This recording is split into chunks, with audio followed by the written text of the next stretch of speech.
Can guppies and swordtails live together? Guppies and swordtails. Two of the most iconic tank fish available. They are affordable, breed in captivity, are handsome, and get along with most other fish, no matter the species they belong to. They even belong to the same Poeciliidae family.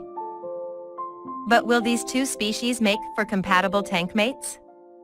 There are several aspects worth discussing here which, hopefully, will shed some much-needed light on the matter. Do guppies and swordtails get along? It depends.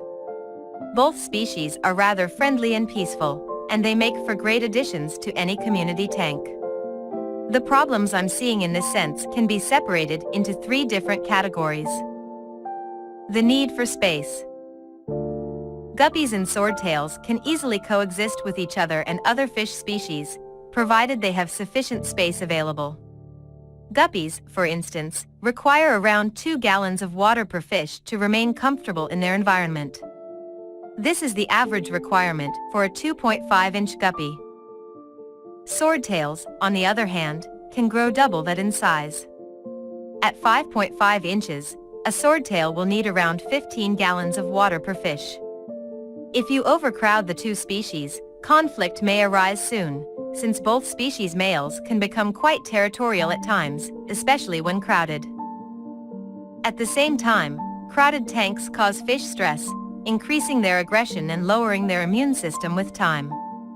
So, they definitely need adequate space to remain comfortable and acceptant towards one another in the long term. Tank setup.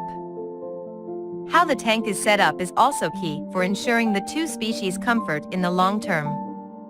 Since guppies are smaller, they might become the target of bullying from other, larger fish. This may soon devolve into stress and injuries, prone to infections and parasites. To prevent this unfortunate scenario, you need to ornate the tank with plenty of plants and decorations. These will contribute to creating a more natural-looking environment and provide the fish with much-needed hiding spots for when they feel stressed out. It's a great strategy to break line of sight between fish and create safe spaces where they can retreat when feeling uneasy. Mating-related aggression. Every fish species male will display mating-related aggression. Guppies and swordtails share this aggression when females are available for mating, which is every month. This will cause males to become more violent towards one another, which will also lead to physicality between the two species. Males tend to become more territorial, poke at males and females around them, and become more energetic and fidgety. At this point, they require space, vegetation, and plenty of hiding spots to diminish their aggression and calm the situation. If you can handle these three things right, there's no reason for guppies and swordtails not to get along with each other. But, as we will see in the following section, these are not the only factors that matter. It's also important to consider the two species' environmental requirements and habitat conditions. So, let's dive into that. Keeping guppies with swordtails. When creating a community tank, the first thing to concern you should be crafting an environment accommodating to all species.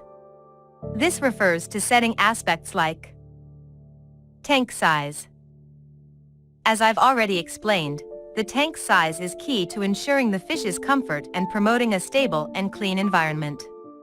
Combining a small tank with too many fish can only result in overcrowding, which will cause a variety of problems along the way. These include fish stress.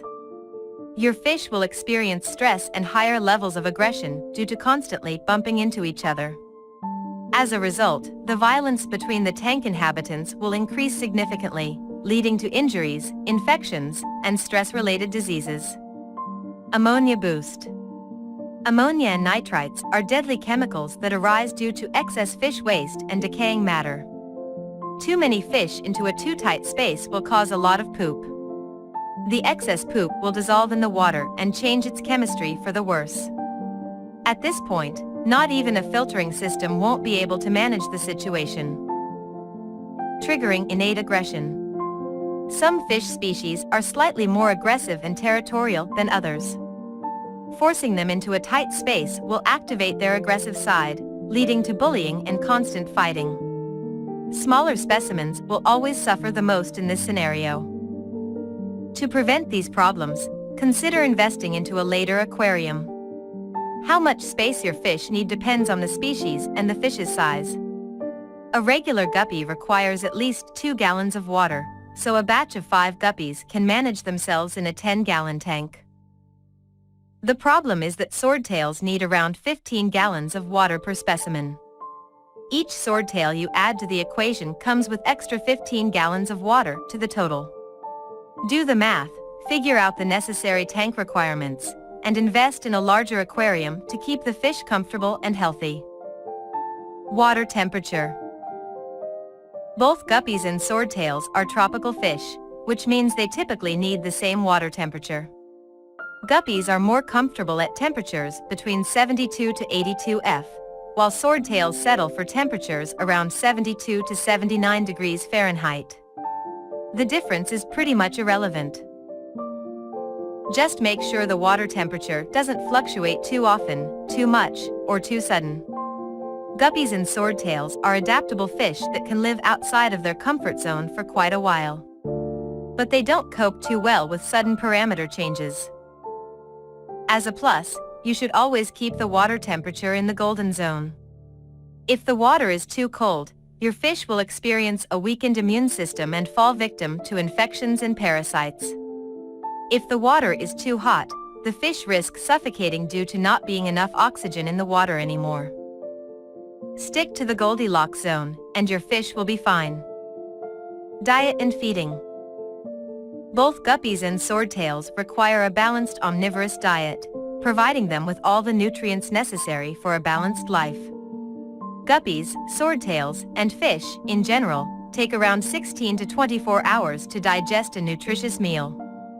Since you will only feed them small amounts of food, as much as they can consume within 1 minute, you can feed them twice per day on average. Make sure everybody has access to food, so you might want to spread it across the water's surface. This feeding tactic will prevent food-related competition and aggression and allow all fish to feed properly. As an important note, don't feed the fish as much as they want to consume. This will lead to overfeeding since all animals display instinctive greed. It's not their fault, but the fault of their biology and environmental conditioning. In the wild, fish consume as much food as they can find precisely because food is rather scarce. That problem no longer exists in captivity, but fish can't reason, so they will retain their innate greed, which may lead to overfeeding. Stick to a balanced feeding pattern to prevent constipation, ammonia increase due to residual food, and algae bloom due to decaying food on the substrate. Water changes. Water changes are needed to dilute the ammonia and nitrites that may poison your fish's environment and increase the oxygen levels in the water. I suggest performing regular water changes, at least once a week, depending how many fish you have. The good news is that if you've settled for a golden fish per gallon ratio and your fish have plenty of space available, you won't need to perform too frequent water changes. As a general rule, never change more than 10%, maybe 15% of the water on each occasion. If you change more than that, you risk diluting the essential minerals in the water, downgrading your fish's environment. If your aquarium is on the verge of overcrowding, you can change 20% of the water with each session. Number of fish. How many fish specimens you have of each species and gender is important when discussing the stability of the community. Add too many males and not enough females and you'll create a recipe for bullying, aggression, and constant tension between all tank inhabitants. There are two things that calm the males, no matter the fish species they belong to: more space and more females. You should have around 3 females for each male guppy or swordtail as a golden rule. If you plan on creating a more extensive community tank, I would consider 4 females for each male. You should also decorate the tank with a lot of plants, caves, rocks, and wood to create safe spaces for your fish. Do swordtail fish eat baby guppies? Most definitely. Swordtails can grow up to 5.5 inches, which is typically double than most female guppies' maximum size. However, it's not like this matters since smaller fish than that will eat guppy fry, guppies included. A female guppy can produce up to 200 fry in one sitting, and all of them will rush towards the surface. They tend to remain near the water surface to feed and get adequate lighting, which will make them visible to the entire tank. Adult fish will immediately hunt and eat them as soon as they are born. To prevent this, either pack the main tank with floating plants that gather at the water's surface or have the female give birth in a separate tank. The latter option is optimal, as it will allow the fry to grow uninhibited in a safe and stable environment. You can add them back into the main tank once they've reached at least 4 weeks of age. Conclusion: Guppies and swordtails can live together in harmony, so long as you provide them with optimal living conditions. Which, fortunately, it's easy to do since these species are so similar to one another.